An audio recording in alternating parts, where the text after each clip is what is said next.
music would sound like in the future.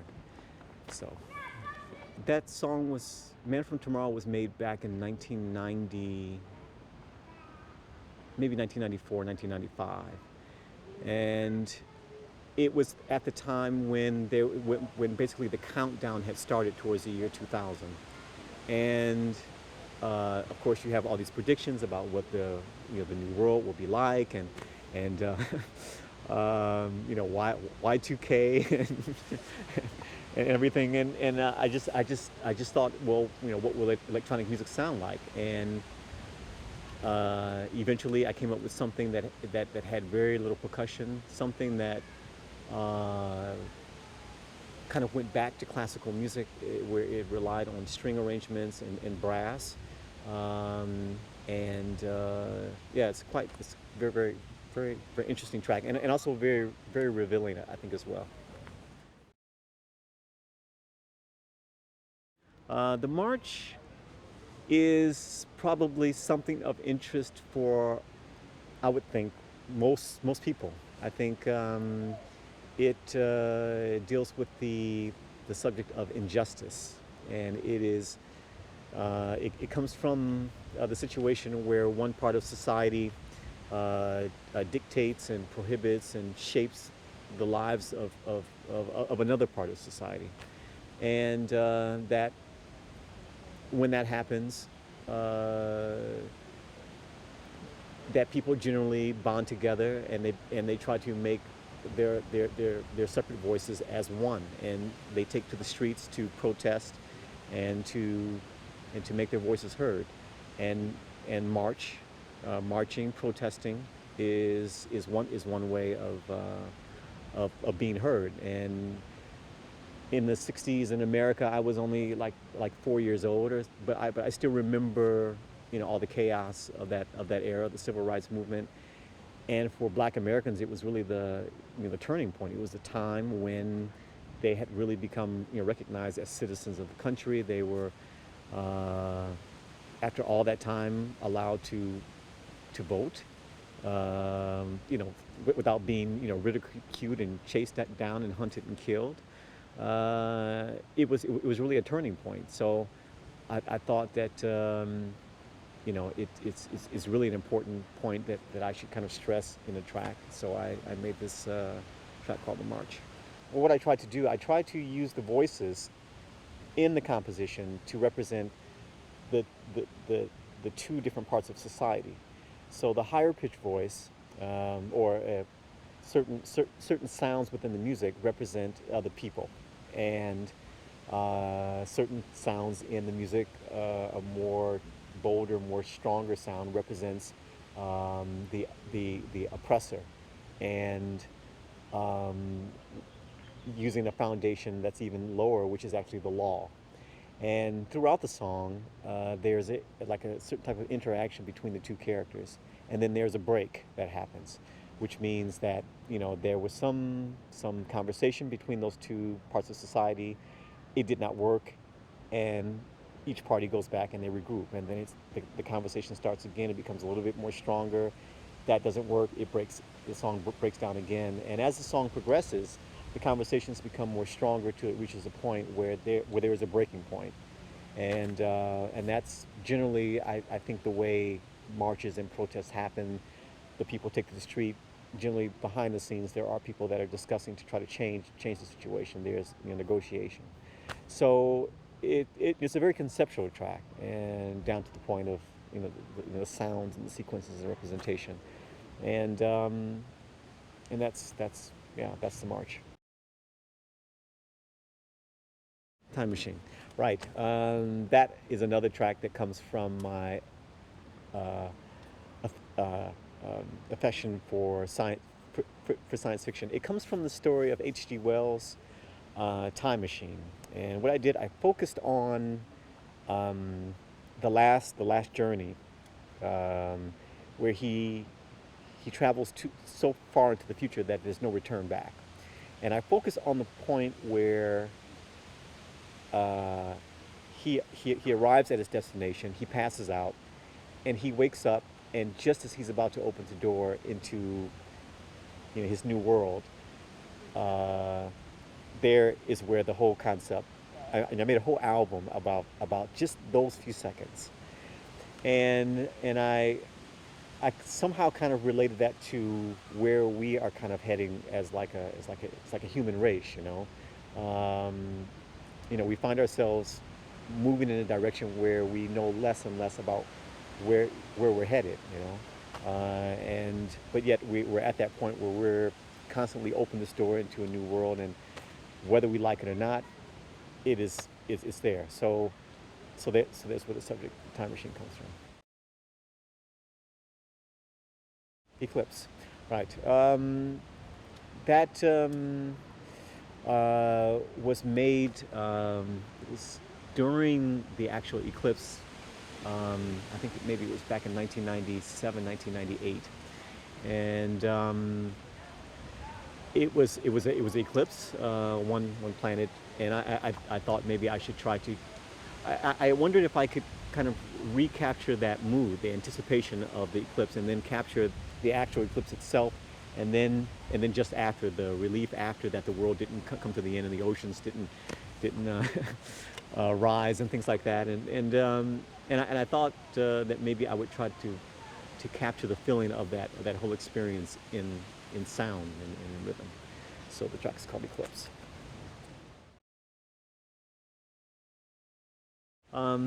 That's the title track from a movie soundtrack that I scored of Fritz Lang's Metropolis. Um, and what I tried to do, I tried to somehow kind of paint um, some type of picture with sound, uh, somewhat of a mosaic look at the concept of a metropolis, where there's an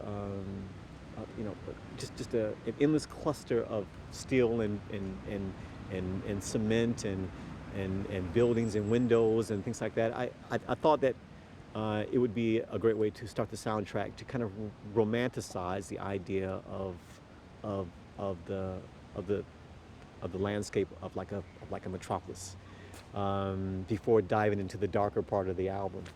And I remember I just I just sat down and I just without sequencer, without computer, I just played the track from beginning to end in one take, and um, and that was that. And I made it in Berlin.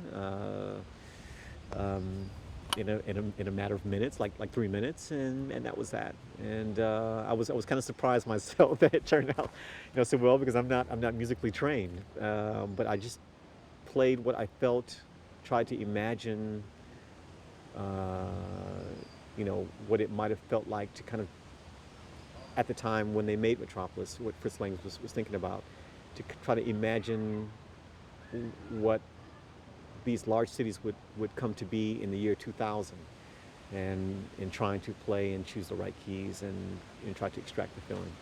It was my first score, and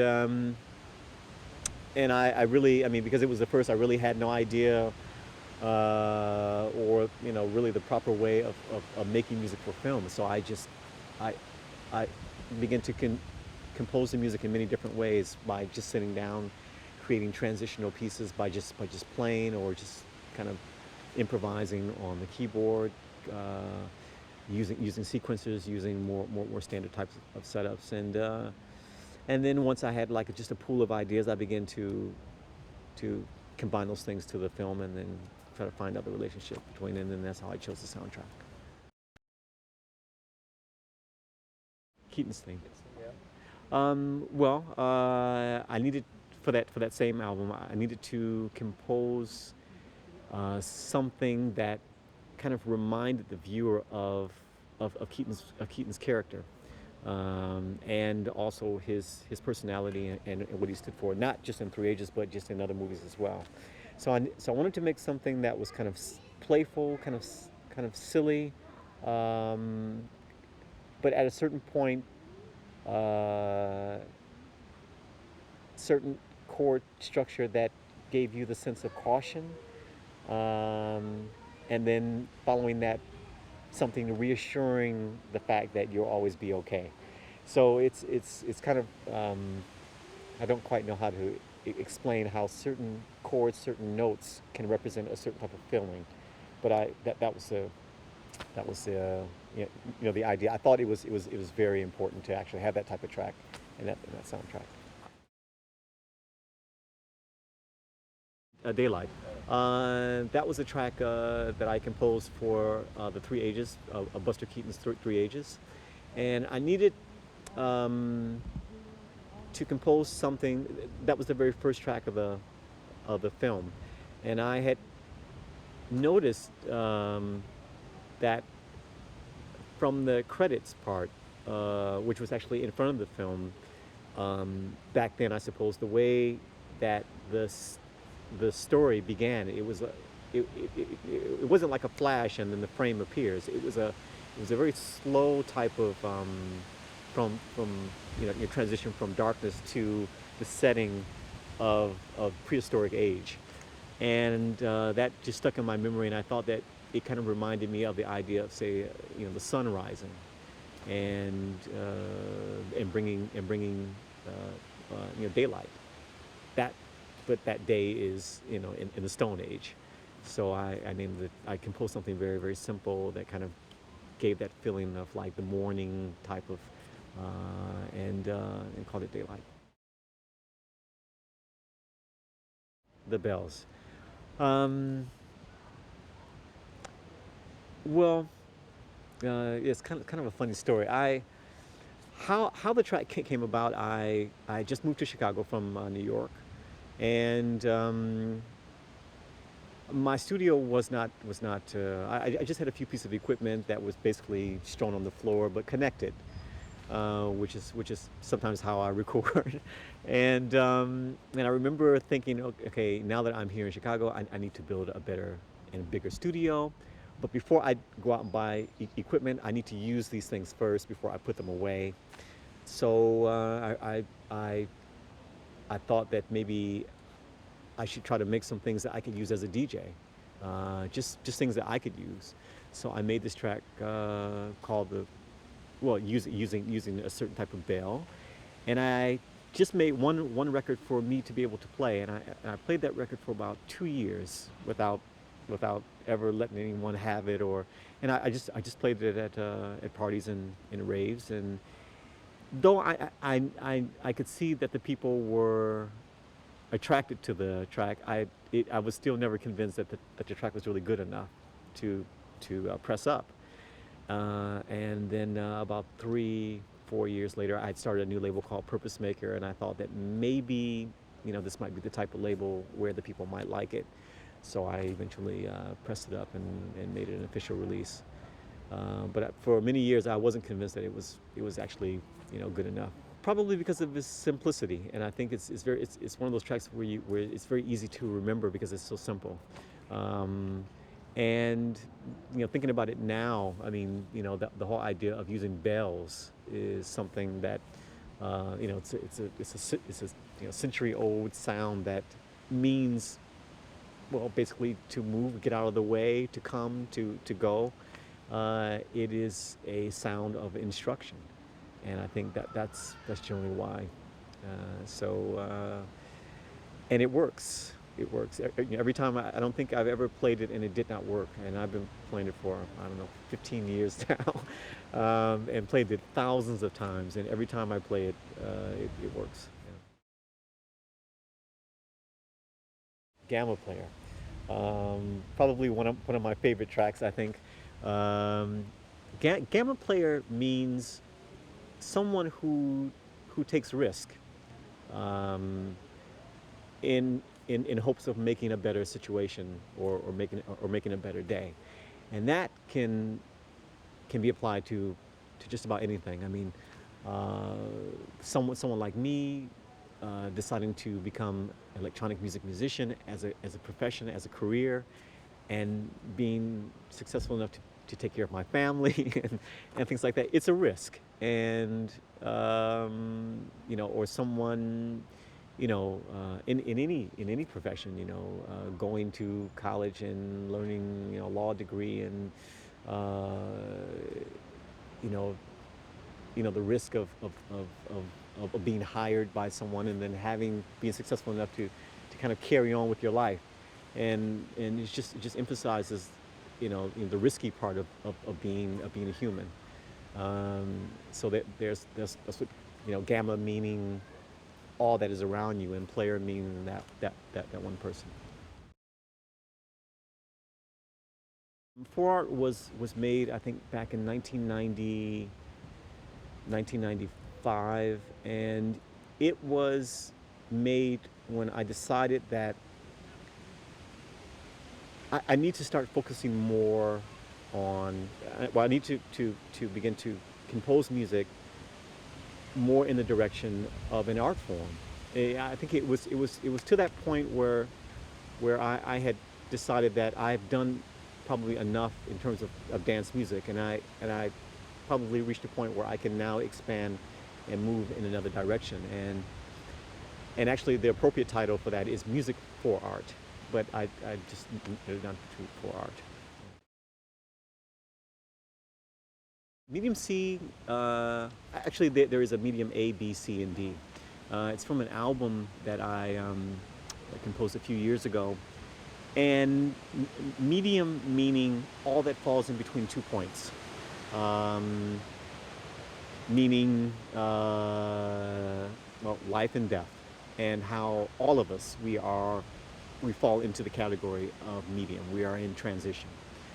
And medium C deals with the idea of self-recognition and um, how one kind of measures himself in distance between himself and other people, and how one judges and kind of puts value to that distance. Uh, and there is a visual that actually goes with that, and uh, where we used a ballet dancer to dance the theory and the concept of it, and he goes through the different changes from kind of like adolescence, a beginning, and then finds difficulty in who and what he is, and then reconcile, towards the end. So it's a very very interesting subject, and I'm really really happy to do this. Well, I mean, I had broken down the average life into four different sections.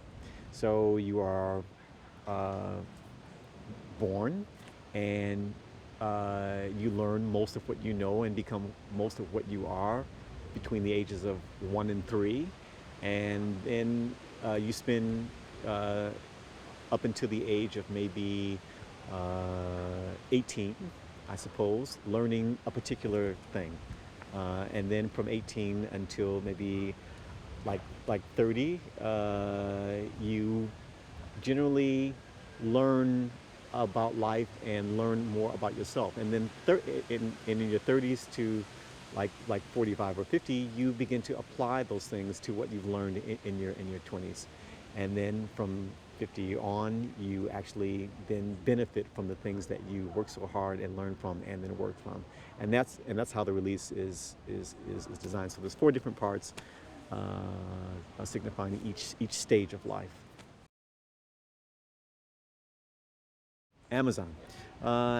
Amazon is a track that was composed back in 1991 with the partner that I had at the time, Mike Banks from Underground Resistance, and we were noticing news about how the ozone layer was depleting, and partially and the reason of that is because uh,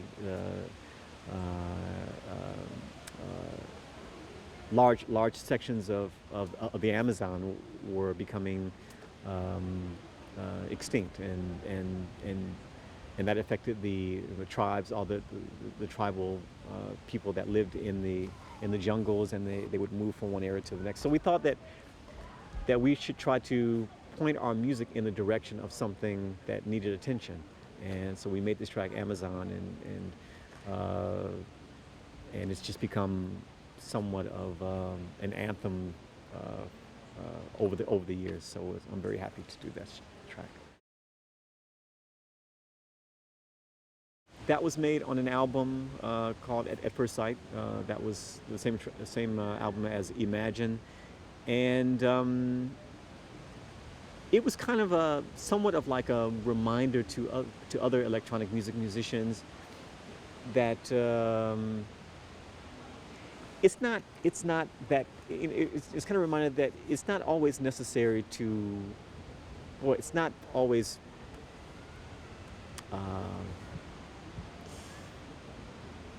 well, it's not always necessary that you have to make music for people to dance to get them to feel, and it's a very daring track because it never goes in that direction, and that if one wants to dance to it, if one wants to move to it, it's because of their desire to want to feel more.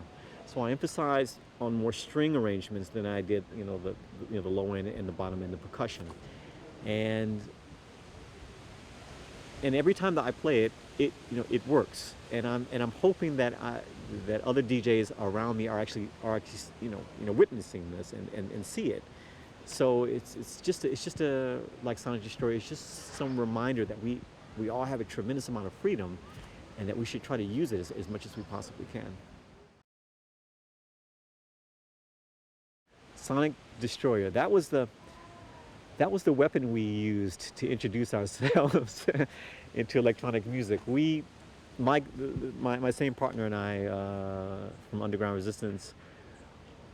Well, we needed a bomb. We needed something to send over here to Europe from America that was strong and that we knew would explode once it landed. And it was designed for that reason. And yeah, I mean that was it was created and designed for that purpose, and it served its purpose well. That was a great introduction for us when we first came to Europe and to Germany, and the people understood exactly what the whole thing was about, and that gave us the confidence and the ability to move on to other things. And yeah. Well, because I think we can always use that bomb. I think we can always there's always room for invasions of that type. I think you know uh, you know when I think about all the freedom that we have in electronic music, and how maybe at times we become a little bit too conservative about our ideas, and maybe don't really use the opportunity of affecting people with different ways, I think, and different methods.